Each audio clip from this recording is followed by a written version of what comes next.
আসসালামু আলাইকুম ওয়া রাহমাতুল্লাহি ওয়া বারাকাতুহু। 31 নম্বর হাদিস শরীফ, মা আসফালা মিনাল কা'বাইনি মিনাল ইজারি ফিন্নার। হাদিস শরীফের অর্থ, পুরুষের টাকনুর নিচে যে অংশ পায়জামা বা লুঙ্গি দ্বারা ঢাকা থাকে তাহা দুজকে যাইবে। 32 নম্বর হাদিস শরীফ, আশাদ্দুন নাসি আযাবান ইনদাল্লাহিল মুসাউবিরুন। হাদিস শরীফের অর্থ, ছবি বানানে ওয়ালাগণ আল্লাহ তাআলার নিকট ভীষণ শাস্তি ভোগ করিবে। 33 নম্বর হাদিস শরীফ, আনা খাতামুন নাবিয়্যিনা লা নাবিয়্যা বা'দি। হাদিস শরীফের অর্থ, আমি শেষ নবী, আমার পরে আর কোন নবী আসিবে না। 34 নম্বর হাদিস শরীফ, মান সাতারা মুসলিমান সাতারাহুল্লাহু ফিদ দুনিয়া ওয়াল আখিরাহ।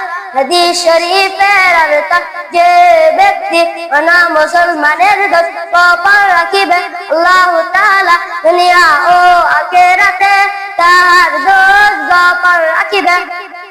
35 নম্বর হাদিস শরীফ, লা তাত্তাখিযুল কুবুরা মাসাজিদ। হাদিস শরীফের অর্থ, কবরকে সিজদা করিও না। 36 নম্বর হাদিস শরীফ, কুবিদ দুনিয়া কান্নাকা করিবু আওয়াবির সাবিল। হাদিস শরীফের অর্থ, দুনিয়াতে এমনই ভাবে থাকো যেমন কোন মুসাফির বা বধিক থাকে। 37 নম্বর হাদিস শরীফ, ইন্নাল উলামা ওয়ারাসাতুল আনবিয়া। হাদিস শরীফের অর্থ, আলেমগণ পয়গম্বর গণের ওয়ারিস উত্তরসূরি।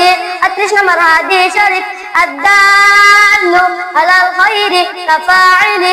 হাদিস শরীফের অর্থ, যে ব্যক্তি কোন ভালো কাজের পথ দেখায় সে ওই ভালো কাজ করার মতো সওয়াব পায়। 39 নম্বর হাদিস শরীফ, আফদলুল আ'মালি আল হুব্বু ফিল্লাহি ওয়াল বুগদু ফিল্লাহ। হাদিস শরীফের অর্থ, সর্বোত্তম কাজ হলো আল্লাহর জন্য বন্ধুত্ব করা এবং আল্লাহর জন্য শত্রুতামি করা। 40 নম্বর হাদিস শরীফ, মাইয়ুহরামুর রিফকা ইউহরামুল খায়র। হাদিস শরীফের অর্থ, যে নম্রতা হইতে বঞ্চিত সে কল্যাণ থেকে বঞ্চিত।